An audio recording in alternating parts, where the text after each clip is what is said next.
पैठणच्या जिल्हा परिषद पंचायत समितीच्या मतमोजणी केंद्राच्या येथे उभा आहे. आता एक अत्यंत धक्कादायक आणि संशयास्पद घटना आणि कृत्य चालू आहे. प्रांत मॅडम ज्या आरो आहेत त्यांनी सस्तेवाडी गटातल्या शिवसेना उमेदवाराला अधिकृत उमेदवारावरून डिक्लेअर केलं असतानाही परत आता मतमोजणीचा त्यांनी विरोधकांचा प्रस्ताव एक्सेप्ट केलेला आहे.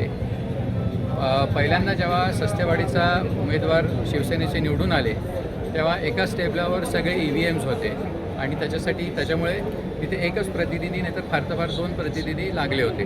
दुर्दैवाने असं झालं आहे की आता त्यांनी सांगितलं की 16 टेबलांवर 16 मशीन्स राहणार आणि हे अत्यंत संशयास्पद आहे. कारण उमेदवाराला ऐन वेळेस कुठून हे मिळणार आहेत, प्रतिनिधी मिळणार आहेत एवढ्या लास्ट मिनिटला. त्याच्यामुळे अत्यंत संशयास्पद आहे.